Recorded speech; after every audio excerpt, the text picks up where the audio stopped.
ആദ്യം തന്നെ നമുക്ക് എല്ലാവർക്കും വലിയൊരു കൺഗ്രാറ്റുലേഷൻസ് പറയാറുണ്ട്. ഒപ്പം ഒരു ചെറിയ ദുഃഖമുണ്ട്. എന്താണ്? നമ്മളെ കല്യാണത്തിന് വിളിച്ചില്ലല്ലോ. അയ്യോ, കല്യാണത്തിന് വിളിക്കാത്തത് കോമഡിയാണ്. അപ്പുറത്തെ വീട്ടിലുള്ള ആളെ വിളിച്ചില്ലായിരുന്നു. ഇപ്പം എന്റെ അഞ്ജലി ഞങ്ങളൊരു 3 കൊല്ലത്തെ പ്രണയമായിരുന്നു. അത് ഞങ്ങൾ രണ്ടുപേരും കല്യാണം കഴിക്കുന്നില്ല എന്ന് തീരുമാനിച്ച് ഒരു ലൈഫിൽ ഒരു ജംഗ്ഷനിൽ കണ്ടുമുട്ടുകയും കുറച്ച് ഒരുമിച്ച് യാത്ര ചെയ്യുകയും അങ്ങനെ സൗഹൃദത്തിൽ തുടങ്ങി. പിന്നെ അത് പ്രണയമായി. എന്നാൽ പിന്നെ നമുക്ക് കല്യാണം കഴിക്കാം എന്ന് പറഞ്ഞിട്ടൊരു പ്ലാനിലാണ് ഈ പറഞ്ഞ കല്യാണം സംഭവിച്ചത്. അമൽ നീരത്തിന്റെ യോഗിന്റെ പുസ്തകത്തിൽ അഭിനയിക്കുന്ന കുറച്ച് ഫണ്ണി ആയിട്ടുള്ള ഒരു കഥയുണ്ട്. പ്രേക്ഷകർ കൂടെ അറിയണം.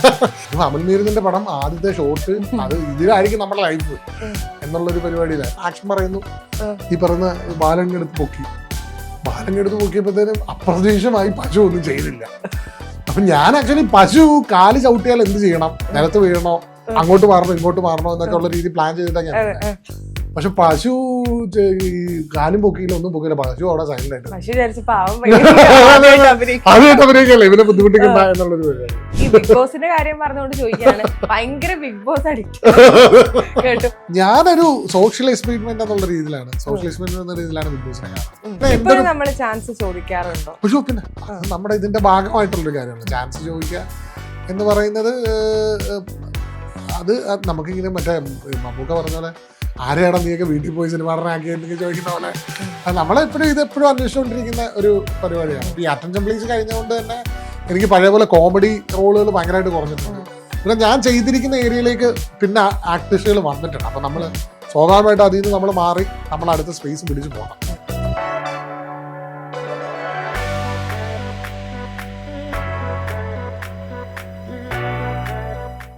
നമസ്കാരം, സെലിലോയിഡിന്റെ പുതിയ എപ്പിസോഡിലേക്ക് എല്ലാവർക്കും സ്വാഗതം. ഞാൻ സൂര്യ സുജി. ഇന്ന് നമ്മുടെ ഗസ്റ്റായി കൂടിയുള്ളത് വിഷ്ണു ഗോവിന്ദ്. ആദ്യം തന്നെ നമുക്ക് എല്ലാവർക്കും വലിയൊരു കൺഗ്രാറ്റുലേഷൻസ് പറയാറുണ്ട്. ഒപ്പം ഒരു ചെറിയ ദുഃഖമുണ്ട്. എന്താണ്? നമ്മളെ കല്യാണത്തിന് വിളിച്ചില്ലല്ലോ. അയ്യോ, കല്യാണത്തിന് വിളിക്കാത്തത് കോമഡിയാണ്. അപ്പുറത്തെ വീട്ടിലുള്ള ആളെ വിളിച്ചില്ലായിരുന്നു. സ്വന്തം അയൽവാസിനെ പോലും അല്ല, കല്യാണം ആക്ച്വലി താങ്ക് യു കേട്ടോ, കൺഗ്രാറ്റുലേഷൻ. Thank you.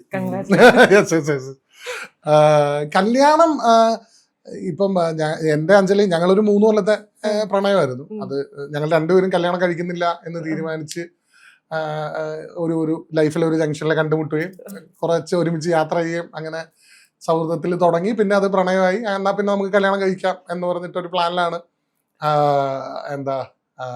ഈ പറഞ്ഞ കല്യാണം സംഭവിച്ചത്. അപ്പൊ ഞങ്ങൾ കല്യാണം പ്ലാൻ ചെയ്യുന്ന സമയം മുതലേ നമ്മൾ നമ്മുടെ ഒരു പേഴ്സണൽ ഈസ് പൊളിറ്റിക്കൽ എന്ന് പറയുന്ന ഒരു സാധനം നമ്മുടെ ലൈഫിൽ കാണിക്കണം എന്നുള്ളൊരു സാധനം ഉണ്ടായിരുന്നു. അപ്പൊ അതുകൊണ്ട് തന്നെ നമുക്ക് ഈ കല്യാണത്തിന് ഈ അമിതമായി ചെലവാക്കുന്നതും കല്യാണം നടത്തുന്നത് ഒരു വാരാഘോഷമായിട്ടാണ്. അത് നടത്തുന്നത് സൊസൈറ്റിക്ക് വേണ്ടിയിട്ടും ഒക്കെ ആണല്ലോ ഇപ്പം നമ്മുടെ ഒരു പരിപാടി. അല്ലെങ്കിൽ ഒന്നും ഒരു തെറ്റില്ല, ഒരു തെറ്റുള്ള കാര്യമില്ല. നമ്മുടെ സന്തോഷത്തിന് വേണ്ടിയിട്ടാണ് നമ്മൾ ജീവിക്കുന്നത്. നമുക്ക് എന്താണോ ഹാപ്പി ആയിട്ടുള്ള അത് ചെയ്യാം. കല്യാണം ഒരു വാരാഘോഷമല്ല, ഒരു മാസത്തിൽ ആഘോഷിക്കാൻ പറ്റുവാണെങ്കിൽ അത് ചെയ്തോളൂ നമുക്ക്. അത് പക്ഷേ നമ്മൾ അത് മറ്റുള്ളവരെ കാണിക്കാൻ വേണ്ടി ആയിരിക്കരുത്. നമ്മുടെ പേഴ്സണൽ സന്തോഷം നമ്മൾ കണ്ടെത്തേണ്ട പരിപാടികളായിരിക്കണം. വീട്ടിൽ നിന്ന് പൈസ ഒന്നും മേടിക്കാതെ നമ്മുടെ കോൺട്രിബ്യൂഷനിലായിരിക്കണം പരിപാടികൾ. അങ്ങനെ കുറെ കാര്യങ്ങൾ ഉണ്ടായിരുന്നു. കല്യാണം രജിസ്റ്റർ മാരേജ് ആയിരിക്കണം. പിന്നെ അത് കഴിഞ്ഞിട്ട് കല്യാണത്തിന് പൈസ ഒന്നും ചെലവാക്കില്ല.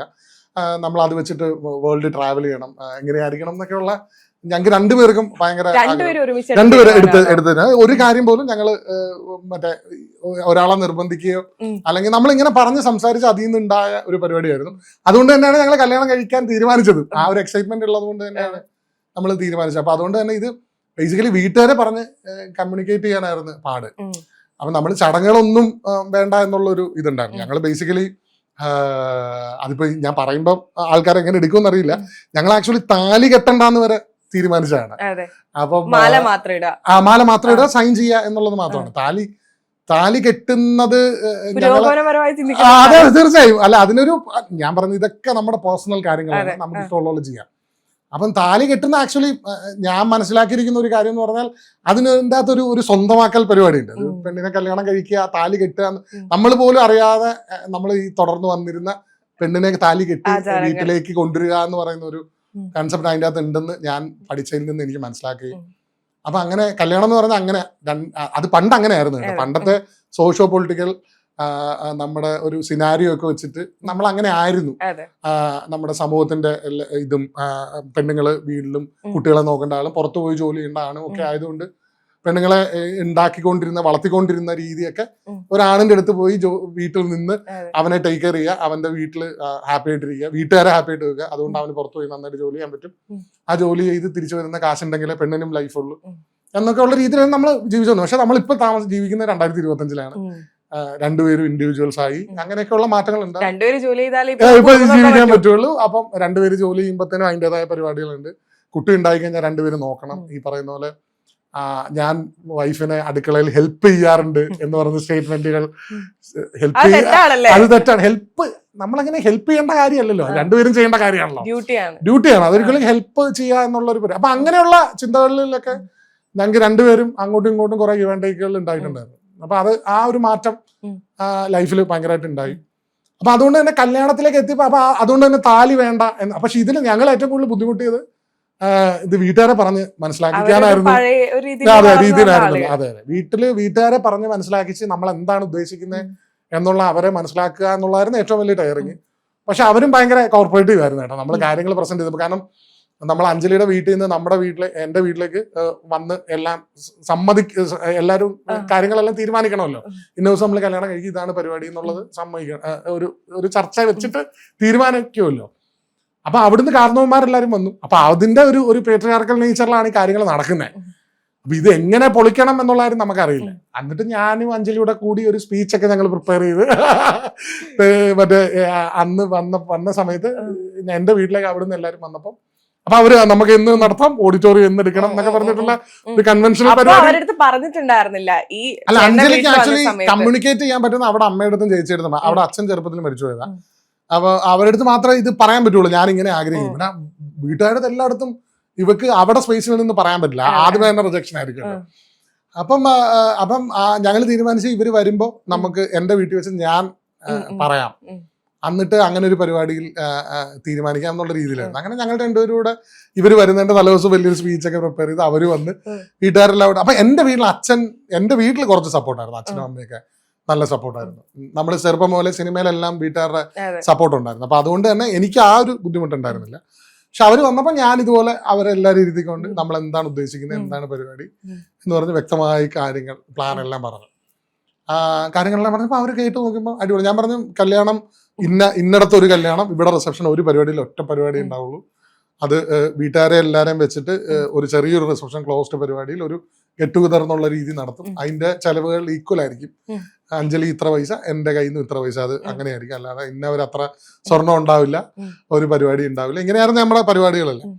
പിന്നെ താലി കെട്ടില്ല എന്ന് പറഞ്ഞപ്പോൾ അഞ്ജലിയുടെ അമ്മ, പുള്ളിക്കാരി കുറച്ചുകൂടെ റിലീജിയസ്, അമ്പലത്തിലൊക്കെ പോകുന്ന ഭയങ്കര ഇതായിട്ടുള്ള ആളാണ്. അപ്പൊ പുള്ളിക്കാരി ഇങ്ങനെ പറഞ്ഞടാ ഒന്ന് താലി കെട്ടണം, അത് ചെയ്യണം. അപ്പൊ അവരിത്രത്തോളം നമുക്ക് ചെയ്യുന്നതല്ലേ. അപ്പൊ എന്നെ സംബന്ധിച്ച് ആൾക്കാരെ ഹാപ്പി ആയിട്ടിരിക്കുക എന്നുള്ളതാണ് പരിപാടി. അപ്പൊ ഞാൻ പറഞ്ഞ എന്നാ പിന്നെ അന്ന് അമ്പലത്തിൽ വെച്ച് കെട്ടണമെന്നുണ്ടായി, കല്യാണം താലി കെട്ടണം. അപ്പൊ ആന്റി പറഞ്ഞില്ല, എനിക്ക് ഏതെങ്കിലും വിഗ്രഹത്തിന് ഫ്രണ്ട് വെച്ച് താലി കെട്ടണം എന്നുള്ളത്. അങ്ങനെ ഞങ്ങൾ രജിസ്റ്റർ ഓഫീസിൽ പോയി രജിസ്ട്രേഷൻ ഒക്കെ കഴിഞ്ഞ് ഈ റിസപ്ഷന് നമ്മൾ വന്ന സ്ഥലത്ത് അവിടെ നമ്മുടെ റിസോർട്ടിന്റെ ഫ്രണ്ടിലൊരു ഗണപതി വിഗ്രഹം ഉണ്ടായിരുന്നു. അവിടെ പോയി വൈകുന്നേരമാണ് ആ അമ്മ എന്തോ മുഹൂർത്തമൊക്കെ നോക്കിയിട്ട് സൺസെറ്റിന് മുമ്പ് താലി കെട്ടണം അവിടെ വെച്ചിട്ടാണ് ഞങ്ങള് താലി കെട്ടുന്നത്. എനിക്ക് ഓർമ്മ വരുന്നത് ജയറാമിന്റെയും ഭാവനന്റെയും ഒരു സിനിമയുണ്ട്, താലി കെട്ടണം എന്ന് പറഞ്ഞിട്ട് കുറെ വിഗ്രഹങ്ങളുടെ ഫ്രണ്ടിൽ, അമ്പലമൊന്നുമല്ല, റോഡിലെ ഏതോ വിഗ്രഹങ്ങളുടെ നടുവിൽ താലി കെട്ടും. അങ്ങനെ ഒരു ഇതായിരുന്നു, ഭയങ്കര രസമായിരുന്നു. അപ്പൊ ആ സമയത്ത് റിസപ്ഷന് വന്ന വളരെ കുറച്ച് ആൾക്കാരുണ്ട്, അവരുടെ എല്ലാവരും ഫ്രണ്ട് വെച്ചിട്ടാണ് താലി കെട്ടി. അപ്പൊ അങ്ങനെ ഒരു ഇതിലാണ്. അപ്പൊ അതുകൊണ്ട് തന്നെ കല്യാണം എന്ന് പറയുന്നത് നമ്മുടെ പേഴ്സണലി ഉണ്ടാവേണ്ട സന്തോഷമാണ്.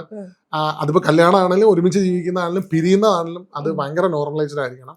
അതിന് സൊസൈറ്റിക്കും സമൂഹത്തിനും യാതൊരു ഇന്റർവെൻഷനും ലൈഫിൽ ഉണ്ടാവരുത് എന്നുള്ളതൊക്കെ നമുക്കൊന്ന് പുട്ട് ഫോർവേഡ് ചെയ്യണം എന്നുണ്ടായിരുന്നു. അപ്പൊ അതുകൊണ്ട് ഒരു മാറ്റം ആണോ ഉദ്ദേശിച്ചത്? അതെ അതെ, കുറച്ചു പേർക്ക് ഒരു മെസ്സേജ് കൊടുക്കണം. ലിറ്ററലി ഇപ്പൊ നമ്മൾ ഈ പറഞ്ഞ പോലെ പേഴ്സണലി പൊളിറ്റിക്കൽ എന്ന് പറഞ്ഞൊരു സ്റ്റേറ്റ്മെന്റ് ഉള്ള നമ്മുടെ ലൈഫിൽ നമ്മൾ എങ്ങനെയാണ് ജീവിക്കുന്നത് എന്നുള്ളതാണ് നമ്മുടെ പൊളിറ്റിക്സ്. അല്ലാതെ നമ്മൾ ഏത് പാർട്ടിയിൽ ബിലീവ് ചെയ്യുന്നു എന്നുള്ളതല്ലല്ലോ പൊളിറ്റിക്സ്. ഈ പൊളിറ്റിക്സിന്റെ വാക്കിന്റെ അർത്ഥം ആൾക്കാർക്ക് ഭയങ്കര, നമ്മൾ ഏത് ഇൻക്ലിനേഷനിലാണ് നിൽക്കുന്നത്. നമ്മൾ ലെഫ്റ്റിലേക്കാണോ ഇൻക്ലൈൻഡ്, പുരോഗമനത്തിലാണോ വിചാരിക്കുന്നത്, അല്ലെ നമ്മുടെ വാല്യൂസിനെ വിത്ത്ഹെൽഡ് ചെയ്ത് നമ്മൾ നിൽക്കണോ, റൈറ്റ് ആയിട്ട് നിൽക്കണോ എന്നുള്ളതാണ് നമ്മൾ വിചാരിക്കേണ്ടത്. അതിൽ ഇമ്പോർട്ടന്റ് ആയിട്ടുള്ള കാര്യം നമുക്ക് ഒരു സ്റ്റാൻഡ് ഉണ്ടാവണം എന്നുള്ളതാണ്. നമ്മൾ ഒരിക്കലും ന്യൂട്രൽ ആവരുത് എന്നുള്ളതാണ്. അതാണ് നമ്മൾ, കാരണം ഇപ്പോഴത്തെ എല്ലാ യങ്സ്റ്റേഴ്സിന്റെ അടുത്തും, അല്ലെ യങ്സ്റ്റേഴ്സും അല്ല പല ആൾക്കാരും ചോദിക്കുമ്പോൾ എനിക്ക് പൊളിറ്റിക്സ് ഒന്നുമില്ല കേട്ടോ, ഞാൻ ഭയങ്കര ന്യൂട്രലാണ്, ആ സ്റ്റേറ്റ്മെന്റ് പൊളിറ്റിക്കൽ എന്ന് പറഞ്ഞൊരു വാക്കാണ്. അങ്ങനെ ഒരു അവസ്ഥ ഇല്ല. അത് ഇപ്പൊ കഴിഞ്ഞ ദിവസം എന്തോ ഒരാള് ഏതോ ഒരു ഇതിൽ കേട്ടത്, മറ്റേ എനിക്ക് പൊളിറ്റിക്സ് ഇല്ല എന്ന് പറയുന്നത് ഇപ്പൊ എനിക്ക് മൂക്കില്ല എന്ന് പറയുന്ന പോലെ, അതായത് എനിക്ക് മൂക്ക് എന്താണെന്ന് അറിയാത്തതുകൊണ്ട് ഞാൻ മൂക്കില്ല എന്ന് പറയുന്നതേ ഉള്ളൂ. അല്ലാതെ നമുക്ക് എല്ലാവർക്കും നമ്മൾ ജീവിക്കുന്ന രീതിയാണ് നമ്മുടെ പൊളിറ്റിക്സ്. അപ്പൊ അത് നമ്മള് ലൈഫിൽ നമ്മുടെ ഓരോ നമുക്ക് പുട്ട് ഫോർവേഡ് ചെയ്യാൻ പറ്റുന്ന ലെവലിൽ നമ്മൾ ചെയ്തുകൊണ്ടിരിക്കണം. അപ്പൊ അതിലെ വലിയൊരു ജംഗ്ഷനാണ് കല്യാണം. ആസ് ആൻ ആർട്ടിസ്റ്റ് ഞാൻ അത് തന്നെ എന്റെ സിനിമയിലൂടെ ഞാൻ വിചാരിക്കുന്ന എന്റെ പൊളിറ്റിക്സ് മുന്നിലേക്ക് കൊണ്ടുവരണം. അതായിരിക്കണം നമ്മുടെ ജീവിത രീതി. അങ്ങനെ ഒരു പരിപാടിയാണ്, എല്ലാം അങ്ങനെ ആയിരിക്കണം എന്നുള്ളൊരു പരിപാടി. അപ്പൊ അതുകൊണ്ട് തന്നെയാണ് കല്യാണം അങ്ങനെ ഡിസൈൻ ചെയ്തത്. കല്യാണം കഴിഞ്ഞിട്ട് ഇഷ്ടംപോലെ കപ്പിൾ ഇന്റർവ്യൂസിന് വിളിക്കുന്നുണ്ടായിരുന്നു ഇവർക്ക്. അതെ സൂര്യ വിളിച്ചിട്ട് ഇന്റർവ്യൂവിനാണ്. അപ്പൊ എന്നിട്ട് കല്യാണം കഴിച്ചു കഴിഞ്ഞാൽ നമ്മൾ ഇന്റർവ്യൂവിന് കേപ്പബിൾ ആകുക എന്നുള്ളൊരു പരിപാടി അതല്ല മാനദണ്ഡം എന്ന്. അതെ കല്യാണം കഴിക്കുന്ന രണ്ടുപേരുടെ ഒരു പേഴ്സണൽ ഇൻട്രസ്റ്റ് നമ്മൾ കല്യാണം കഴിച്ചു. അത് കല്യാണം സൊസൈറ്റിയുടെ ഒരു ഇതായിട്ടാണ്, അതൊരു പാർട്ട്ണർഷിപ്പ് എന്നുള്ളൊരു പരിപാടിയില്ല. നമ്മളിപ്പം ഞാനും അഞ്ജലി എവിടെയെങ്കിലും പോകുമ്പോൾ നമുക്ക് ഇതെന്റെ ഭാര്യയാണ്, ഇതെന്റെ വൈഫാണെന്ന് ഞങ്ങൾക്ക് ഇൻട്രൊഡ്യൂസ് ചെയ്യുമ്പോൾ ഭയങ്കര പാടാണ്. അപ്പൊ ഞങ്ങള് പാർട്ണർ ആയിരിക്കണം, അങ്ങനെ പറഞ്ഞാൽ മതിയിടാ എന്നുള്ളതാണ്. ഇത് പല സ്ഥലങ്ങളിലും ചെല്ലുമ്പോഴും ഇതെന്റെ പാർട്ണറാന്ന് പറയുമ്പോൾ പലർക്കും കിട്ടുന്നില്ല. എല്ലാവരും ഇത് അല്ല ഓഫീസ് അല്ല മറ്റോ നിങ്ങൾ എന്തെങ്കിലും പ്രൊജക്ടിന്റെ പാർട്ണറാണോ, അതെ ബിസിനസ് പാർട്ണേഴ്സ് ആണോ എന്നുള്ള ഒരു പരിപാടി ഉണ്ട്. അപ്പൊ അതുകൊണ്ട് ഞങ്ങള് ഈ പാർട്ണർഷിപ്പ് എന്താണെന്ന് മനസ്സിലാവുന്ന ആൾക്കാരുടെ പാർട്ണർന്നും അല്ലാത്ത ആൾക്കാരുടെ അടുത്ത് ഞങ്ങൾ അങ്ങോട്ടും ഇങ്ങോട്ടും നോക്കിയിട്ട് ഇതിന്റെ വൈഫാണ്, ഇതിന്റെ ഭർത്താവാണ് എന്നുള്ള ഒരു പരിപാടിയിലാണ്. വളരെ ലേറ്റ് ആയിട്ട് കല്യാണം കഴിച്ച ആളുകളാണ് നിങ്ങൾ. എന്തുകൊണ്ട് കല്യാണം വേണ്ട എന്ന് വിചാരിച്ച് പിന്നെ കല്യാണം കഴിക്കാം? അതെ അല്ല, ഇത് ബേസിക്കലി ഞാൻ നേരത്തെ പറഞ്ഞ പോലെ തന്നെ ഈ പാർട്ണർഷിപ്പിന്റെ കാര്യമാണ്. അതായത് നമുക്ക് കല്യാണം കഴിക്കാതെ സുഖമായിട്ട് ജീവിക്കാം, ഒരു ബുദ്ധിമുട്ടുമില്ല. ആണും കാണലും പെണ്ണും കാണലും കല്യാണം കഴിക്കാതെ ജീവിക്കാം. പക്ഷെ നമ്മളാണല്ലോ ഈ 25-ന് മുന്നേ കെട്ടണം, 30-ന് മുമ്പേ കെട്ടണം, അങ്ങനെയാണ് ഇങ്ങനെയാണെന്നൊക്കെയുള്ള. കല്യാണം എന്ന് പറഞ്ഞാൽ വലിയൊരു ജംഗ്ഷനാണ്. കാരണം പിന്നെ അങ്ങോട്ടേക്ക് ലൈഫിന് വേണ്ടി നമ്മൾ സൈൻ ചെയ്യുന്ന ഒരു പരിപാടിയാണ്. അപ്പം പിന്നെ അങ്ങോട്ടേക്ക് ഉണ്ടാവും നമ്മുടെ വേറെ ഈ പറയുന്ന മരിച്ചു പോകുന്നിടം വരെ, അല്ലെങ്കിൽ നമ്മളെ കല്യാണം എൻഡ് ചെയ്യുന്നിടം വരെ ഒരുമിച്ച് ഉണ്ടാവുന്ന ആളാണ്. അപ്പൊ അങ്ങനെ ഒരാളെ സെലക്ട് ചെയ്യുമ്പോൾ അയാൾ പ്രോപ്പർ ആളായിരിക്കണം. നമ്മുടെ എല്ലാ ഇതിലും ഈക്വൽ ആയിട്ടുള്ള, അല്ലെങ്കിൽ നമുക്ക് തോന്നുന്ന നമ്മള് അതായത് ബേസിക്കലി പാർട്ണർഷിപ്പ് എന്ന് പറഞ്ഞാൽ ഒരു അഡ്ജസ്റ്റ്മെന്റ് ആണ്. അതായത് നമ്മൾ ആരെടുത്താണ് ഇത് അഡ്ജസ്റ്റ് ചെയ്യുന്നത്, അയാൾ ഈ അഡ്ജസ്റ്റ്മെന്റിന് പറ്റിയ ആളാണോ എന്ന് മനസ്സിലാക്കുക എന്നുള്ളതാണ്. അല്ലാതെ എല്ലാം ഇൻക്ലൈൻ ചെയ്തിട്ടുള്ള ഒരു കല്യാണം ഒന്നും ലോകത്ത് നടക്കൂല. 100% നടക്കില്ല. ഒരു 80-60 ഒക്കെ ആയിരിക്കും, അല്ലെ 80-20 ഒക്കെ ആയിരിക്കും, അല്ലെങ്കിൽ 50-50 ആയിരിക്കും, 50-60, 60-40 ഒക്കെ ആയിരിക്കും. പക്ഷെ ഇത് ആർക്ക് വേണ്ടിയിട്ടാണ് ഇത് ഞാൻ അഡ്ജസ്റ്റ് ചെയ്യുന്നത്, അതിന് അയാൾ വെർത്താണോ എന്നുള്ളതാണ് ഇതിന്റെ ആ സെലക്ഷൻ ആണ് ഇതിന്റെ അകത്തെ പരിപാടി. അതെ, കല്യാണം കഴിഞ്ഞിട്ട് ചിലപ്പോ ഒരാൾക്ക് വേണ്ടി മറ്റേ ആള് കഷ്ടപ്പെട്ട് അഡ്ജസ്റ്റ് ചെയ്യും മുന്നോട്ട് പോകാൻ. അപ്പൊ ആ അഡ്ജസ്റ്റ് ചെയ്യാൻ വേണ്ടി അയാൾ വെർത്താണോ, അയാൾക്ക് മനസ്സിലാവണം ഞാൻ അഡ്ജസ്റ്റ് ചെയ്യുന്നതാണെന്ന് എന്നൊക്കെ ഉള്ള ഒരു പരിപാടി ഉണ്ടല്ലോ. അപ്പൊ അങ്ങനെ ഒരാളെ കണ്ടുപിടിക്കാന്ന് പറയുന്നത് ഭയങ്കര ബുദ്ധിമുട്ടായിട്ടുള്ള ഒരു ടയറിംഗ് പരിപാടിയായിരുന്നു എനിക്കും അഞ്ജലിക്കും. പക്ഷെ ഞങ്ങൾക്ക് ഇങ്ങനെയൊക്കെ ഉള്ള കുറെ ഈ പറഞ്ഞത് അല്ല, എന്റെ അഞ്ജലിയുടെ പ്രേമ കഥകള് രസമാണ്. അപ്പം അങ്ങനെ ഒരു ഇതുണ്ടായിരുന്നു. അപ്പൊ അതുകൊണ്ട് തന്നെ നമ്മള് ഇതിനു മുന്നേ കല്യാണത്തിന് മുമ്പേ പ്രണയങ്ങൾ ഉണ്ടായിട്ടുണ്ട്. അതൊന്നും വർക്കാവാതെ ഒരു ജംഗ്ഷനിൽ സുഹൃത്തുക്കളായിട്ട് കണ്ടുമുട്ടിയ ആൾക്കാരാണ്. പക്ഷെ നമ്മളിങ്ങനെ മുന്നോട്ട് പോകും തോറും ഈ പറയുന്ന പോലെ നമ്മള് ഇത് ഭയങ്കര അങ്ങനെ കണക്ഷൻസ് വെച്ചിട്ട് അങ്ങനെ ഞങ്ങള് എടാ നമുക്കെന്നാ ഒന്ന് ട്രൈ ചെയ്ത് നോക്കിയാൽ അതിന് വർക്ക് ആവുകയാണെങ്കിൽ എന്നാ ഇങ്ങനെ ആലോചിച്ചാലോ എന്നൊക്കെ പറഞ്ഞാൽ അങ്ങനെയൊക്കെയാണ് ഞങ്ങൾ പ്രപ്പോസ് ചെയ്തേക്കാം. അങ്ങനെ അത് വന്ന് പിന്നെ ഇതിലൊന്നും ഞങ്ങൾക്ക് യാതൊരു ബിലീഫും ഇല്ല. ഇത് എന്നും ഇങ്ങനെ തന്നെ മുന്നോട്ട് പോകുന്നു. നമ്മൾ ഇതിനു വേണ്ടി നല്ല പണിയെടുക്കും, ഇങ്ങനെ തന്നെ ഹാപ്പി ആയിട്ടിരിക്കാൻ വേണ്ടി നല്ല പണിയെടുക്കും. പണിയെടുക്കാൻ പറ്റാത്ത സമയത്ത് നമ്മൾ പിരിയ തന്നെ ചെയ്യും. അല്ലാതെ ഇത് എന്നും മറ്റേ നമുക്ക് അനുഗ്രഹിച്ച് തന്ന ഇതാണെന്നോ ഉള്ള ഒരു പരിപാടിയില്ല. പ്രായത്തിൻ്റെതായ ഹോർമോണൽ ചേഞ്ചിൻ്റെതായ നമ്മുടെ ആറ്റിറ്റ്യൂഡ് ഇഷ്യൂ ഒക്കെ ആണിനും പെണ്ണിനും ഉണ്ടാവാം. നമ്മൾ കല്യാണം കഴിച്ച് പ്രണയം നിന്നു പോകുന്ന അവസ്ഥ ഉണ്ടാവാം. കല്യാണത്തിൽ റിലേഷൻഷിപ്പിൽ എല്ലാം നിന്നു പോകുന്ന അവസ്ഥകളുണ്ട്. ഇതൊക്കെ തരണം ചെയ്തിട്ടാണ് നമ്മൾ മുന്നോട്ട് പോകുന്നത്. ഇതെല്ലാം തരണം ചെയ്ത് അപ്പൊ ആ സമയങ്ങളിലൊക്കെ ഇയാൾ എന്റെ കൂടെ ഉണ്ടാവണം എന്നുള്ള തോന്നലൊക്കെ ഉണ്ടായി മുന്നോട്ട് പോട്ടെ എന്നുള്ളൊരു പ്രതീക്ഷയിലാണ് നമ്മൾ ഡ്രൈവ് ചെയ്തോണ്ടിരിക്കുന്നത്. അല്ലാതെ അല്ല നമ്മൾ ഇങ്ങനെയൊക്കെ അവരൊക്കെ അന്ന് പറഞ്ഞ എന്താണ് എന്നിട്ട് ഇപ്പൊ കണ്ടില്ലേ, അങ്ങനെയുള്ള ഭീരവാദങ്ങളൊന്നുമില്ല. നമ്മളെ ലൈഫിലെ എല്ലാ കാര്യങ്ങളും ചെയ്യുന്ന പോലെ തന്നെ നമ്മൾ ട്രൈ ചെയ്ത് നോക്കുന്നതാണ് നല്ല റിലേഷൻഷിപ്പ് മുന്നോട്ട് കൊണ്ടുപോകാൻ പറ്റുന്നത്. അത് നല്ല പേരും രണ്ട് രീതിയിൽ അങ്ങോട്ടും ഇങ്ങോട്ടും നെർച്ചർ ചെയ്ത് പോകാൻ പറ്റുന്ന രീതിയിലാവട്ടെ. കറക്റ്റ്, അങ്ങനെയുള്ള പ്രതീക്ഷ. അമൽനീരത്തിന്റെ യോബിന്റെ പുസ്തകത്തിൽ അഭിനയിക്കുന്ന കുറച്ച് ഫണ്ണി ആയിട്ടുള്ള ഒരു കഥയുണ്ട്. അത് ഭയങ്കര ഈ പറയുന്ന അതിൻ്റെ അകത്ത് ആദ്യമായിട്ട് ഞാൻ അഭിനയിക്കുന്ന സീൻ എന്ന് പറഞ്ഞാല് എൻ്റെ അടുത്ത് അന്ന് ശ്യാമേട്ടനാണ്, ശ്യാം പുഷ്കറാണ് അതിന്റെ ഡയലോഗ് റൈറ്റർ. അപ്പൊ ശ്യാമേട്ടനാണ് വന്ന് എൻ്റെ അടുത്ത് പറഞ്ഞ വിഷ്ണു അവിടെ ഉച്ച കഴിഞ്ഞിട്ട് ഈ സീൻ എടുക്കാൻ പോകുന്നത്, എനിക്ക് ഡയലോഗ് ഒന്നുമില്ല, പക്ഷേ ഇതാണ് സീൻ എന്ന് പറഞ്ഞ സീൻ പറഞ്ഞിരുന്നത്. അപ്പൊ പുള്ളി വന്നിട്ട് അപ്പൊ എന്റെ അതിൻ്റെ അകത്ത് ഒരു ഐക്കോണിക് സീനാണ് ഈ പശുവിന്റെ വാല് പൊക്കി നോക്കുന്ന ഒരു സീനുണ്ട്. ശ്യാമേട്ടനാണ് വന്ന് പറയുന്നത്. അപ്പൊ ശ്യാമേട്ടൻ പറഞ്ഞിട്ട് ശ്യാമേട്ടൻ അങ്ങനെ പോയി. പക്ഷെ ഞാനിങ്ങനെ ആലോചിക്കുന്നത് ഈ പശുവിന്റെ വാലങ്ങനെ ഒരു ട്രയലില്ല. കാരണം ഇത് ട്രയല് നടത്തുന്ന മുമ്പ് എന്താവും എന്നുള്ള ഒരു പരിപാടി അറിയില്ലോ. അപ്പൊ ട്രയൽ നടത്തി ഈ പശു അങ്ങനെ ചവിട്ടി കഴിഞ്ഞാൽ ആ സീൻ പരിപാടി നടക്കാതെ പോകും. അപ്പൊ അതുകൊണ്ട് അങ്ങനെ ഒരു പരിപാടിയൊന്നുമില്ല. അപ്പൊ അങ്ങനെ ക്യാമറയൊക്കെ വെച്ച് ഇരിക്കുകയാണ്, എല്ലാം സെറ്റാണ് ഇരിക്കുകയാണ്. അപ്പോൾ പശുവിനെ കൊണ്ടുപോയി അവിടുത്തെ കെട്ടുന്ന ചേട്ടൻ കെട്ടി. അപ്പൊ എനിക്കാണ് ഇത്ര ആൾക്കാർ ഈ സീൻ കാണാൻ വേണ്ടി അവിടെ വന്ന് നിപ്പുണ്ട്. ഈ പശുവിന്റെ വാല് വെക്കുക, പശു എങ്ങനെ റിയാക്ട് ചെയ്യും എന്നുള്ളൊരു പേടിയുണ്ട്. അപ്പൊ ഞാൻ ഈ പശുവിനെ കെട്ടാൻ വേണ്ടി വന്ന പശുവിന്റെ ചേട്ടനുണ്ട്. ചേട്ടൻ്റെ അടുത്ത് ചേട്ടാ ഈ പശുവിന്റെ വാല് വെക്കി നോക്കിയാ എന്തെങ്കിലും പറ്റുമോ ചേട്ടാ? അപ്പൊ പുള്ളി പറഞ്ഞ ചവിട്ടൊക്കെ കിട്ടും, എനിക്കൊക്കെ കിട്ടാം. പുള്ളി പാലൊക്കെ കറക്കാൻ ചവിട്ടൊക്കെ പാൽ ചവിട്ടൊക്കെ കിട്ടുമായിരിക്കും കേട്ടോ, സൂക്ഷിച്ചൊക്കെ വേണമെന്ന് പറഞ്ഞു. പിന്നെ അതുകൂടെ കേട്ടപ്പോ നമ്മള് കയ്യിൽ പോയില്ല. അതും ജസ്റ്റ് പശുവിനെ കെട്ടിയിട്ടുള്ളൂ. അത് പശു ബാക്കിലേക്ക് കിക്ക് ചെയ്യാൻ ഭയങ്കര ഇതായിട്ടുള്ള ജീവിയുടെയാണ്. അപ്പൊ നമുക്കാണ് ഇത് വാല് പൊക്കി നോക്കുമ്പോൾ ഇങ്ങനെ ഒന്നും പൊക്കി നോക്കാനും പറ്റും, അത് ഭയങ്കര ആർട്ടിഫിഷ്യൽ ആയി പോകും. അത് അമൽനീരദിന്റെ പടം ആദ്യത്തെ ഷോട്ട്, അത് ഇതിലായിരിക്കും നമ്മുടെ ലൈഫ് എന്നുള്ളൊരു പരിപാടിയിലായി. അങ്ങനെ സീനൊക്കെ സെറ്റ് ചെയ്ത് പരിപാടിയൊക്കെ ആയി. അപ്പൊ ഞാനാണ് സാറിൻ്റെ അടുത്ത്, സാറേ ഇതാണോ ഫസ്റ്റ് പൊസിഷൻ, ഇതാണോ സെക്കൻഡ് പൊസിഷൻ എന്നൊക്കെ പറഞ്ഞ് പ്ലാൻ ചെയ്ത്. അപ്പൊ എല്ലാവരും ഇങ്ങനെ കാണാൻ നിൽക്കുകയാണ് ഈ സീൻ എടുക്കാനായിട്ട്. അപ്പൊ ഞാനത് പോയി ചെല്ലുന്നു, ആക്ഷൻ പറയുന്നു, ഈ പറയുന്ന ബാലങ്കെടുത്ത് പൊക്കിയപ്പോഴത്തേനും അപ്രതീക്ഷിതമായി പശു ഒന്നും ചെയ്തില്ല. അപ്പൊ ഞാൻ ആക്ച്വലി പശു കാല് ചവിട്ടിയാൽ എന്ത് ചെയ്യണം, നിലത്ത് വീഴണോ, അങ്ങോട്ട് മാറണോ ഇങ്ങോട്ട് മാറണോ എന്നൊക്കെ ഉള്ള രീതി പ്ലാൻ ചെയ്തിട്ടാണ് ഞാൻ. പക്ഷെ പശു കാലും പൊക്കിയില്ല, ഒന്നും പൊക്കിയില്ല, പശു അവിടെ സൈലന്റ് ആയിട്ട് അതായിട്ട് അഭിനയിക്കല്ലേ, ഇവനെ ബുദ്ധിമുട്ടിക്കണ്ട എന്നുള്ളൊരു പരിപാടി. അപ്പൊ ഇത് പൊക്കി നോക്കിയപ്പോ പിന്നെ നമുക്കൊന്നും ചെയ്യാനില്ല. അപ്പൊ ഞാൻ എന്ത് ചെയ്ത് പശുവിന്റെ വാലും പൊക്കി പിടിച്ച് ഇങ്ങനെ നോക്കി ഞാൻ. അപ്പൊ ആ നോട്ടം അമൽ സാറിന് ഭയങ്കര നോട്ടായി. ആ നോട്ടം അമൽ സാറിന് ഭയങ്കര ഇഷ്ടമായിട്ട് സാർ എന്നിട്ട് അതിനൊരു ക്ലോസ് വെച്ച്. അങ്ങനെ നമുക്ക് ഈ ഒരു ക്ലോസ് കിട്ടുക എന്നുള്ളതാണല്ലോ ഒരു ആർട്ടിസ്റ്റിനെ സംബന്ധിച്ച് ഏറ്റവും വലിയ സന്തോഷം. അതൊരു അമൽനീരദ് പടത്തിൽ കിട്ടുക എന്ന് പറയുന്നത് ഭയങ്കര വലിയ സന്തോഷമായിരുന്നു. അങ്ങനെയാണ് ആദ്യത്തെ പരിപാടി ഉണ്ടായത്. അപ്പൊ അതിൽ ഈ പറയുന്ന പോലെ കുറച്ച് ക്ലോസും മിഡും ഒക്കെ ആയിട്ടുള്ള ഒരു പരിപാടിയായിരുന്നു. പക്ഷെ സൂര്യ പറഞ്ഞ പോലെ ആ പടം അത്ര ലെജൻഡറി പടവും അമൽനീരദിന്റെ കരിയർ ബെസ്റ്റ് പരിപാടി, മലയാളത്തിന്റെ ഒരു പുസ്തകമാണ് അത്, ക്ലാസിക് പരിപാടിയിലുള്ള സാധനം. അപ്പൊ അതില് നേരത്തെ പറഞ്ഞ പോലെ സക്സസ്ഫുൾ ആയ ഒരു പടത്തിലെ ചെറിയൊരു സാധനം എന്നുള്ളത് എനിക്ക് ഇപ്പോഴും തന്നെ ആൾക്കാർ ഇങ്ങനെ നിങ്ങളല്ലോ യോബിന്റെ പുസ്തകത്തില് ചെയ്തെന്നൊക്കെ ചോദിക്കുന്നത് ഭയങ്കര. ചെമ്മൻചേട്ടനാണ് ആക്ച്വലി ടോമേട്ടനെ ഈ നമ്മുടെ ലൈഫിലെ എല്ലാ കാര്യങ്ങളും ഈ കണക്റ്റഡ് ആണെന്ന് പറയുന്നതിന്റെ വലിയൊരു കാര്യം. ഞാൻ ടോമിൻമട്ടിനെ പരിചയപ്പെടുന്നത് ഞാൻ എന്താ ചെയ്തതെന്ന് പറഞ്ഞാൽ ആഡിൽ ഞാൻ ടോമിൻമട്ടിയുടെ അടുത്തെത്തുന്നത്, ഞാന് ചെമ്മൻചേട്ടന്റെ അടുത്ത് ഈ പടം ഇറങ്ങി സക്സസ്ഫുൾ ആയപ്പോൾ ഞാൻ ഇടയ്ക്ക് ചെമ്മൻചേട്ടനെ വിളിക്കും. ചെമ്മൻചേട്ടൻ അടുത്ത പടം എന്തെങ്കിലും ഉണ്ടെങ്കിൽ പറയണേ. ചെമ്മൻചേട്ടൻ ഭയങ്കര രസമുള്ള മനുഷ്യൻ. പുള്ളി എപ്പോഴും ഏത് ബുദ്ധിമുട്ടുള്ള ഇതാണെങ്കിലും ഫോൺ എടുത്തിട്ട് ആടാ ഞാൻ നോക്കടാ പറയാം. അങ്ങനെ ചെമ്മൻചേട്ടനാണ് എന്നെ അനിൽ രാധാകൃഷ്ണ മേനോൻ എന്ന് പറഞ്ഞ ഡയറക്ടറിന്റെ അടുത്ത് ഇൻട്രൊഡ്യൂസ് ചെയ്തത്. ചെമ്മൻചേട്ടൻ വിളിച്ച് പറഞ്ഞ് ഇതുപോലെ ഒരു പയ്യനുണ്ട് എനിക്കറിയാവുന്ന ഒന്ന് മീറ്റ് ചെയ്യണം എന്ന് പറഞ്ഞു. അങ്ങനെ ഞാൻ അനിലേട്ടൻ്റെ അടുത്ത് ചാൻസ് ചോദിച്ചു പോകുന്നു. അങ്ങനെ അനിലേട്ടൻ ആ സമയത്ത് ലോർഡ് ലിവിങ്സ്റ്റൺ 7000 കണ്ടി എന്ന് പറഞ്ഞ പടം ചെയ്യണം.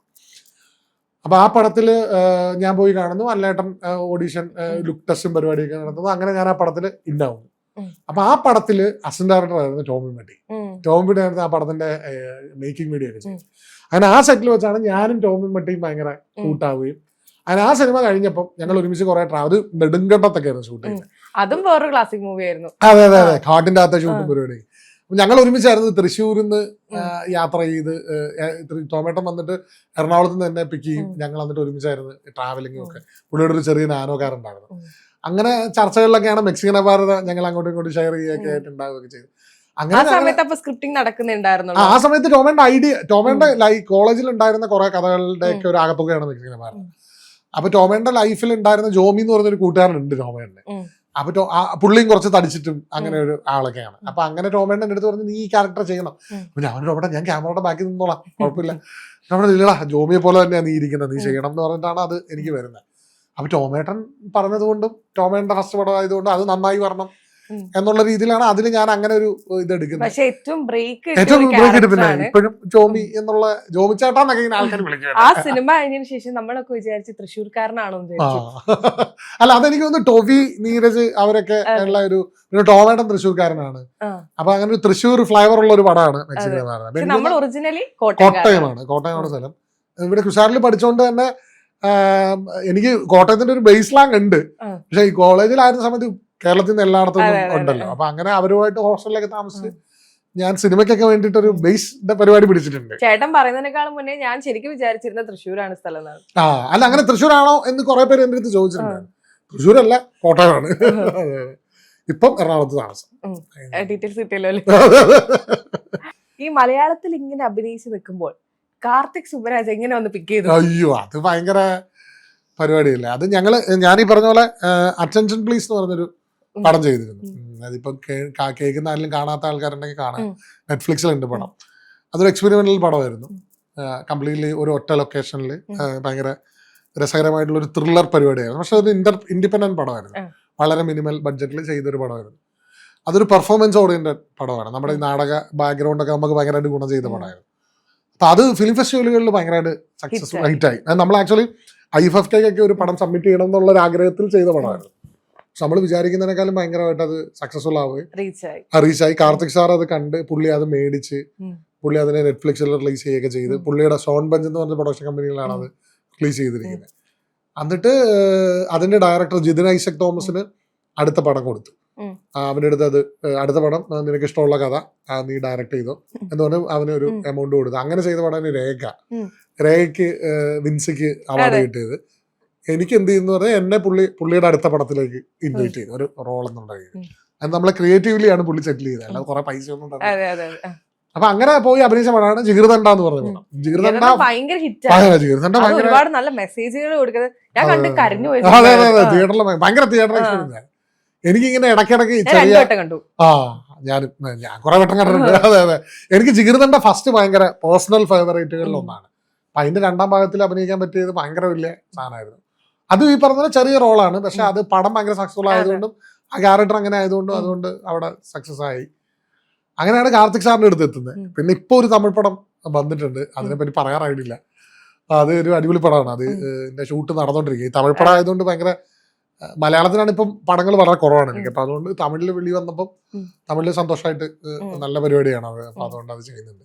ഈ നമ്മള് ആക്ടിങ്ങിലേക്ക് വരുമ്പോ ഉറപ്പായിട്ടും നമ്മളുടെ ഈ ശരീരം, നമ്മളുടെ ഈ പുറമേ കാണുന്ന ഈ ബാഹ്യ സൗന്ദര്യം ഒക്കെ നോക്കിയിട്ടാണല്ലോ കുറച്ചു കാലത്തേക്ക് അല്ലെങ്കിൽ കുറച്ചു കാലം മുന്നേ വരെ നമ്മള് കാസ്റ്റ് ചെയ്തിരുന്നത്. ഇപ്പൊ അങ്ങനില്ലേ, ഇപ്പൊ അഭിനയിക്കുന്ന അറിയുന്നത് മാത്രമേ ആളുകൾ നോക്കുന്നുള്ളൂ.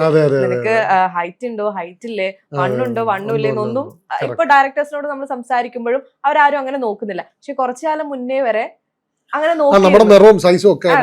അപ്പൊ അത് എപ്പോഴെങ്കിലും നമുക്ക് ബുദ്ധിമുട്ടായി വന്നിട്ടുണ്ടോ, അല്ലെങ്കിൽ ആളുകൾ അങ്ങനെ പറഞ്ഞിട്ടുണ്ടോ? എനിക്ക് ആക്ച്വലി എൻ്റെ ലൈഫിൽ ഞാൻ ഭയങ്കര സ്കൂളിലൊക്കെ പഠിക്കുമ്പോൾ ഭയങ്കര ഇൻട്രോവേർട്ട് ആയിട്ടുള്ള മനുഷ്യനായിരുന്നു. അതെ അതെ അതെ. അപ്പം ഇൻട്രോവേർട്ട് എന്ന് പറഞ്ഞാൽ ഞാൻ ഇപ്പൊ നമ്മളെ എന്റെ ഭയങ്കര വലിയ കണ്ണാണ് എനിക്ക്. അതെ അതെ, ഭയങ്കര വലിയ കണ്ണുള്ള ആളാണ് ഞാൻ. അതായത് ഉണ്ടക്കണ്ണൻ എന്ന് വിളിക്കുന്ന തവളക്കണ്ണൻ എന്ന് പറഞ്ഞ പടത്തിലുണ്ട്. അതെ, പ്രേമസൂത്രം എന്ന് പറഞ്ഞാൽ. അതെ. പിന്നെ നമ്മുടെ നിറം കറുത്തിട്ടാണ്. അപ്പൊ അതുകൊണ്ട് തന്നെ നമ്മൾ ഈ സൊസൈറ്റിയുടെ ഒരു പ്രോപ്പർ നോംസിൽ പെടാത്ത ആളാണ്, പഠിക്കാൻ മടിയനായിട്ടുള്ള ആളാണ്, ബാക്ക് ബെഞ്ചറാണ്. ഇതുകൊണ്ടൊക്കെ തന്നെ നമുക്കൊരു സെൽഫ് കോൺഫിഡൻസിന്റെ കുറവ് ഭയങ്കരമായിട്ട് ഉണ്ടായിരുന്നു എനിക്ക്. അപ്പൊ അതുകൊണ്ട് പക്ഷെ നമ്മൾ കോളേജിലെത്തി, കുശാറിൽ എത്തിക്കഴിഞ്ഞിട്ട് നമ്മളെ തിയേറ്ററാണ് എന്നെ ഭയങ്കരമായിട്ട് എലിവേറ്റ് ചെയ്ത്, സ്റ്റേജും നാടകമൊക്കെയാണ് എനിക്ക് ഭയങ്കര കോൺഫിഡൻസ് തന്നത്. ഇതൊന്നും അല്ല ഇതിന്റെ പരിപാടി, വേറെയാണ് എന്നുള്ളൊരു സാധനമൊക്കെ തന്നത്.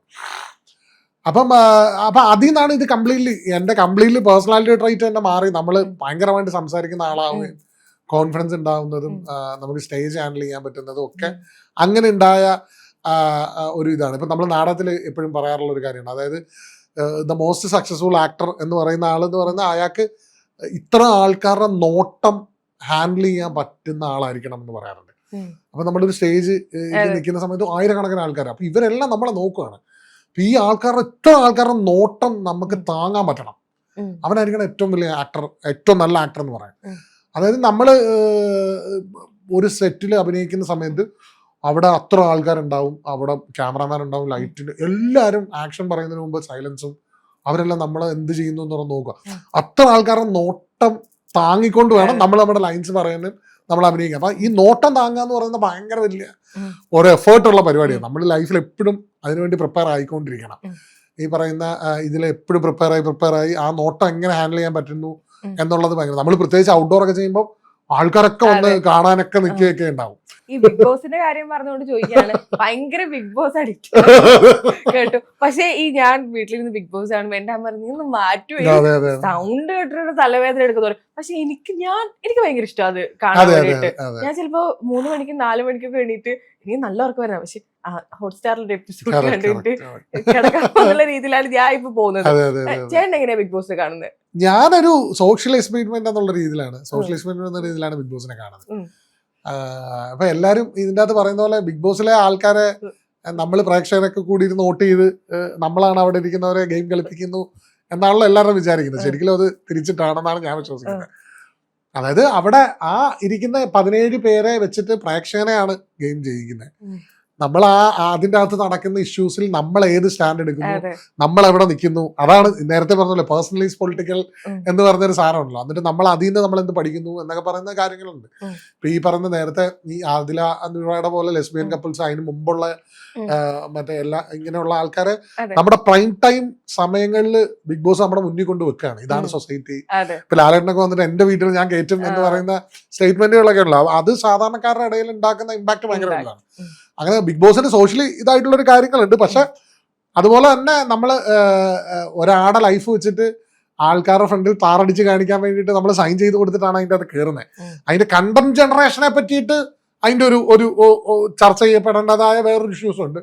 അതെല്ലാരും അതിൽ നിന്ന് ഇറങ്ങി വരുന്ന ആൾക്കാരൊക്കെ പറയാറുള്ളതാണ്. പക്ഷെ അതല്ലാതെ സോഷ്യൽ എക്സ്പെരിമെന്റ് എന്നുള്ള രീതിയിൽ ആ ഗെയിം ഷോ ഭയങ്കര രസമാണ്. അതിനെ കാണേണ്ട രീതിയിൽ അത് കണ്ടു കഴിഞ്ഞാൽ ഭയങ്കര അഡിക്റ്റീവ് ആയിട്ടുള്ള, എനിക്കൊന്ന് ലോകത്തിൽ ഏറ്റവും കൂടുതൽ നമ്പർ ഓഫ് സീസൺസും ഏറ്റവും കൂടുതൽ രാജ്യങ്ങളിലേക്ക് മാറ്റിയിട്ടുള്ളതും ഏറ്റവും കൂടുതൽ ഇത് പോയിട്ടുള്ളത് എനിക്കൊന്ന് വിക്കിപീഡിയയിൽ അതിന്റെ പ്രോപ്പർ കണക്ക് കിടപ്പുണ്ട്. എത്ര സീസൺസ് പോയിട്ടുണ്ടെന്നും എത്ര ഇതുണ്ടെന്നും ഏത് വർഷമാണ് ഇത് തുടങ്ങിയെന്നും എന്നൊക്കെ പറഞ്ഞു. ഞാൻ പണ്ട് ട്രൂമാൻ ഷോ എന്ന് പറഞ്ഞിട്ടൊരു മലയാളി ഹൗസ് സംഭവം സൂര്യ ടിവിയിലുണ്ടായിരുന്നു. അതെ. അപ്പൊ അങ്ങനെ അത് ഞാൻ കണ്ടിട്ടില്ല. ഞാൻ ബിഗ് ബോസ് ഇവിടെ വന്നപ്പോൾ എനിക്ക് എൻ്റെ അടുത്തൊരു ഫ്രണ്ട് ഇങ്ങനെ പറഞ്ഞതാണ്, അവന് ഹിന്ദിയൊക്കെ കാണാറുണ്ട്. അപ്പം പറയേണ്ട ഭയങ്കര രസമുള്ള ഒരു പരിപാടി, നിനക്ക് പറ്റിയ പരിപാടി ആയിരിക്കും, കണ്ടു നോക്കി എന്ന് പറഞ്ഞിട്ട് ഞാൻ അങ്ങനെ കണ്ടു തുടങ്ങിയത്. അങ്ങനെ ഞാൻ മലയാളം ഫസ്റ്റ് സീസൺ പോലെല്ലാം കാണുമായിരുന്നു. അഞ്ജലിക്ക് ഭയങ്കര പുച്ഛമായിരുന്നു. പക്ഷെ അവള് ഞങ്ങൾ പ്രേമിച്ചു തുടങ്ങുന്ന പോലെ എല്ലാ സീസണും കഴിഞ്ഞ 3 സീസൺ അവള് കണ്ടു. ഭയങ്കര രസമുള്ള ഇതാണ്. നമ്മളിങ്ങനെ അതിനെ ഒരു വേറൊരു മീറ്ററിൽ കണ്ടു നോക്കിയാൽ ഭയങ്കര രസമായിട്ട് എൻഗേജിങ് ആയിട്ടുള്ള ഒരു സിനിമയിൽ കുറെ ആൾക്കാർ കാണാറുണ്ട്. സിനിമയിൽ ഒത്തിരി ആൾക്കാർ സിനിമയിൽ രസമായിട്ട് അതിരുന്ന് കാണുന്ന അഡിക്റ്റഡ് ആയിട്ടുള്ള ആൾക്കാരുണ്ട് സിനിമയിൽ. മറ്റൊരു കാര്യം ചോദിക്കാനുള്ളത്, ഈ ചാലക്കുടിക്കാരൻ ചങ്ങാതിയിലും 20-ാം നൂറ്റാണ്ടിലും 2 പടം വിനയൻ സാറിന്റെ കൂടെ ആ ഒരു കണക്ഷൻ എങ്ങനെയായിരുന്നു? വിനയൻ സാറിന് ആക്ച്വലി എന്റെ ഫ്ലാറ്റ്മേറ്റിന്റെ കസിൻ ആയിരുന്നു വിനയൻ സാറിന്റെ മോൻ. അതായത് എന്റെ ഫ്ലാറ്റ്മേറ്റിന്റെ അമ്മാവനാണ് വിനയൻ സാർ. അവൻ വിഷ്ണു എന്നാണ് വിനയൻ സാറിന്റെ മോന്റെ പേര്. അതെ. അപ്പം പുള്ളി വിഷ്ണു US പഠിച്ചതൊക്കെ. അപ്പം വിഷ്ണു ആണ് ആനന്ദ് ശ്രീബാല ഡയറക്ട് ചെയ്തത്. അതെ. അപ്പൊ വിഷ്ണു ഇടയ്ക്ക് നാട്ടിൽ വരുമ്പം ജിതിൻ എന്നാണ് എൻ്റെ ഫ്ലാറ്റ്മേറ്റിന്റെ പേര്. അപ്പൊ അവന്റെ അടുത്ത് വരാറുണ്ട്. അങ്ങനെ വിഷ്ണു ആയിട്ടാണ് ഞാൻ ഭയങ്കര കൂട്ടാവുകയും അങ്ങനെ എൻ്റെ കൂട്ടുകാരൻ്റെ അച്ഛനായിരുന്നു വിനയൻ സാർ. അങ്ങനെയായിരുന്നു സാറുമായിട്ടുള്ള ആദ്യത്തെ കണക്ഷൻ. പിന്നീട് നമ്മൾ ഇത് സിനിമ സജീവമായിട്ട് ഇതാവാൻ തുടങ്ങിയ സമയത്ത് സാറിനെ മീറ്റ് ചെയ്യുകയും അങ്ങനെ വിഷ്ണു വഴി സാറിനെ മീറ്റ് ചെയ്യുകയും അങ്ങനെ ഇതായി സാറിന്റെ പടങ്ങളിൽ വരികയും ചാലക്കുടിക്കാരൻ ചെയ്തപ്പോൾ അതിൽ ഭയങ്കര ഇമ്പോർട്ടൻ്റ് ആയിട്ടുള്ള റോളാണ്. മനുഷ്യനെ കൊല്ലുന്ന ആളായിട്ടാണ് അതിൻ്റെ അതേ റോള്. അപ്പൊ സാർ എനിക്ക് തരികയും അങ്ങനെയാണ് സാർ. ഈ കോമഡിയിൽ നിന്ന് വില്ലൻ വേഷം ആദ്യം തന്നത് അല്ല, എനിക്ക് അതിനു മുമ്പ് ഞാൻ പ്രേമസൂത്രം ചെയ്തിട്ടുണ്ടാണ്. എനിക്ക് അത് ഭയങ്കര ഭാഗ്യമായിട്ട് തോന്നിയിട്ടുണ്ട്. അതെ. പക്ഷെ അത് ആക്ച്വലി പ്രേമസൂത്രത്തിലെ ക്യാരക്ടർ കുറച്ച് ലേയേഴ്സ് ഉള്ള പരിപാടിയായിരുന്നു. അതിന്റെ ഫൈനൽ എഡിറ്റില് പടത്തിന്റെ റൺ ടൈം കൂടിപ്പോയപ്പം അവര് അത് കുറയ്ക്കാൻ വേണ്ടിയിട്ട് അതിൻ്റെ അകത്ത് കുറെ ലേയേഴ്സ് പോവുകയൊക്കെ ചെയ്തിട്ടുള്ള ഒരു സാധനമായിരുന്നു. പക്ഷെ തവളക്കണ്ണൻ എന്ന് പറയുന്ന ക്യാരക്ടർ ഭയങ്കര ലേഡായിട്ടുള്ള ഭയങ്കര രസമുള്ള ക്യാരക്ടറാണ്. അത് ഈ പറയുന്ന പോലെ എന്താ പക്ഷെ ആ പടം വലിയ സക്സസ്ഫുൾ ആവാത്തത് കൊണ്ട് അത് പക്ഷെ കണ്ടവർക്ക് ഇഷ്ടപ്പെട്ടിട്ടുണ്ട്. യൂട്യൂബിലൊക്കെ വന്ന് അത് പ്രൈമിലൊക്കെ വന്നപ്പോൾ ലോക്ക്ഡൌണിന്റെ സമയത്തായിരുന്നു കുറെ ആൾക്കാർ കണ്ടിട്ട് എനിക്ക് മെസ്സേജ് ചെയ്തിട്ടുണ്ട്. അത് അങ്ങനെ പ്രേമസൂത്രം അങ്ങനെ ഇഷ്ടപ്പെട്ടിട്ടുണ്ട്. പക്ഷെ അത് കഴിഞ്ഞിട്ട് എനിക്ക് വന്നതാണ് ചാലക്കുടിക്കാരൻ ചങ്ങാതി. അതിൽ ചാലക്കുടിക്കാരൻ ചങ്ങാതിൽ എനിക്ക് ഒരു വൈഫും കുട്ടിയൊക്കെ ഉള്ള മണിച്ചേട്ടനൊക്കെ ഒരു 40+ ക്യാരക്ടറിലുള്ള ഒരു പരിപാടി എന്നുള്ള രീതി തന്നെ. അത് ഞാൻ എൻ്റെ ലൈറ്റ് 20s ചെയ്ത പടമാണ്. അപ്പൊ എനിക്ക് അങ്ങനെ അതേസമയത്ത് ഞാനിപ്പം അങ്ങനത്തെ ക്യാരക്ടേഴ്സ് ചെയ്യാനാണ് ഞാനിപ്പോ നോക്കുന്നത്. ഇപ്പാണ് അങ്ങനത്തെ ക്യാരക്ടേഴ്സ് വരുന്നില്ല. അപ്പൊ എനിക്ക് അങ്ങനെ നമ്മൾ ചാൻസ് ചോദിക്കാറുണ്ടോ? പക്ഷേ പിന്നെ അത് നമ്മുടെ ഇതിന്റെ ഭാഗമായിട്ടുള്ളൊരു കാര്യമാണ് ചാൻസ് ചോദിക്കുക എന്ന് പറയുന്നത്. അത് നമുക്കിങ്ങനെ മറ്റേ മമ്മൂക്ക പറഞ്ഞ പോലെ ആരെയാണ് നീയൊക്കെ വീട്ടിൽ പോയി സിനിമ നടനാക്കി എന്നൊക്കെ ചോദിക്കുന്ന പോലെ നമ്മളെപ്പോഴും ഇതെപ്പോഴും അന്വേഷിച്ചുകൊണ്ടിരിക്കുന്ന ഒരു പരിപാടിയാണ്. ഇപ്പൊ ഈ അറ്റൻഷൻ പ്ലീസ് കഴിഞ്ഞുകൊണ്ട് തന്നെ എനിക്ക് പഴയ പോലെ കോമഡി റോളുകൾ ഭയങ്കരമായിട്ട് കുറഞ്ഞിട്ടുണ്ട്. പിന്നെ ഞാൻ ചെയ്തിരിക്കുന്ന ഏരിയയിലേക്ക് പിന്നെ ആക്ടേഴ്സുകൾ വന്നിട്ടുണ്ട്. അപ്പൊ നമ്മൾ സ്വാഭാവികമായിട്ട് അതിൽ നിന്ന് നമ്മൾ മാറി നമ്മൾ അടുത്ത സ്പേസ് പിടിച്ചു പോകണം. നമ്മള് അല്ലാതെ നമ്മൾ വീണ്ടും അതിലേക്ക് പോയി അവിടെ കിടന്ന് മെഴുകി ആ നാശ ഇതാകുന്നതിനേക്കാളും നല്ലത് നമ്മളെ അടുത്ത സ്പേസ് നോക്കി അത് ഡെലിവർ ചെയ്ത് എന്നുള്ള ഒരു സാധനം. സിനിമയിൽ എപ്പോഴും നമ്മൾ ഒരു സക്സസ് ഡെലിവർ ചെയ്താൽ മാത്രമേ നമുക്ക് പിന്നീട് വെളി വരുള്ളൂ.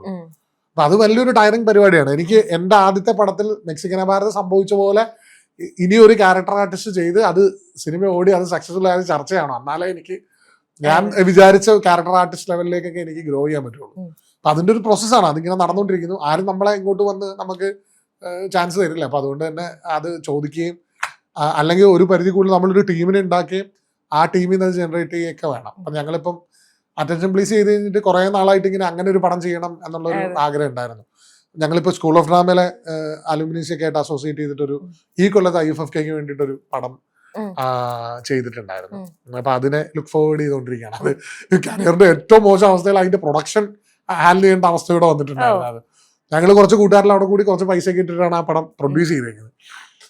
അപ്പൊ അത് ഭയങ്കര രസമാണ്. അതിനിപ്പോ ഈ IFFK അയച്ചു. ഇനിയിപ്പോ അതിന്റെ സെലക്ഷൻ ഒക്കെ വരാറുണ്ട്. അതാണ് നമ്മൾ ഇനി അടുത്ത അതിൽ അഭിനയിക്കുക മാത്രമല്ല ഈ ഞാൻ നേരത്തെ പ്രൊഡക്ഷനും ഹാൻഡിൽ ചെയ്തിട്ടുണ്ട്. പ്രൊഡ്യൂസർ എന്ന് പറഞ്ഞ എന്റെ പേരിടെ വെച്ചിട്ടുണ്ട്. എന്തൊക്കെയാണ് അല്ല അതൊക്കെ ഈ പറയുന്ന അത് ആക്ച്വലി ആ പടം നടന്നുകൊണ്ടിരിക്കുന്ന സമയത്ത് ഒരു ബ്രേക്ക് വന്നപ്പം അതിനെ റിവൈവ് ചെയ്യണം എന്നുള്ളൊരു ഭയങ്കര ആഗ്രഹം ഉണ്ടായിരുന്നു. ഇത് നിന്ന് പോരുത് എന്നുള്ളൊരു പരിപാടി. അങ്ങനെ പിന്നെ നമ്മൾ കുറെ കൂട്ടുകാരെയൊക്കെ കൂട്ടി നമ്മൾ കയ്യിലുള്ള പൈസ എല്ലാം കൂടെ അത് അധികം പൈസ അതൊരു ഇൻഡിപെൻഡന്റ് പടം കേട്ടോ. നമ്മൾ വിചാരിക്കുന്ന പോലെ വലിയ അത്ര എമൗണ്ട് എന്നുള്ള എമൗണ്ട് ഒന്നുമല്ല. പക്ഷെ നമ്മൾ അതിനെ കോർഡിനേറ്റ് ചെയ്ത് ഭയങ്കര വൃത്തിയായിട്ട് അതിനെ സെറ്റിൽ ചെയ്ത് വെച്ചിട്ടുണ്ട്. അപ്പം നല്ലൊരു പ്രോഡക്റ്റ് ആയിട്ടുണ്ട്. അപ്പൊ അതെന്തായാലും ഈ കൊല്ലത്തെ IFFK ആൾക്കാർക്ക് കാണാൻ പറ്റട്ടെ എന്നുള്ളൊരു പ്രതീക്ഷയിലാണ്. ഞാൻ മനസ്സിലാക്കുന്ന ചേട്ടന് ആക്ടർ ആവുന്നതിനേക്കാൾ കൂടുതൽ സിനിമയുടെ ഭാഗമാകണം എന്നാണ് ആഗ്രഹം. അങ്ങനെ സിനിമയുടെ ഭാഗമായി ഒരുപാട് കാലം മുന്നോട്ട് പോകാൻ പറ്റട്ടെ. ഒരുപാട് നല്ല റോളുകൾ ഇനിയും കിട്ടട്ടെ. നമ്മൾ മിസ് ചെയ്യുന്നുണ്ട്, മലയാളി പ്രേക്ഷകർ മിസ് ചെയ്യുന്നുണ്ട്, തമിഴ് പ്രേക്ഷകർ കിട്ടുന്നുണ്ട്, മലയാളി പ്രേക്ഷകർ മിസ് ചെയ്യുന്നുണ്ട്. അപ്പൊ വീണ്ടും ഞങ്ങളുടെ സ്ക്രീനുകളിലേക്ക് വരട്ടെ. Yes. ഞങ്ങളെ ചിരിപ്പിക്കാനും കരയിപ്പിക്കാനും വില്ലത്തരം കാണിക്കാനും ഒക്കെ പറ്റട്ടെ. Thank you so much.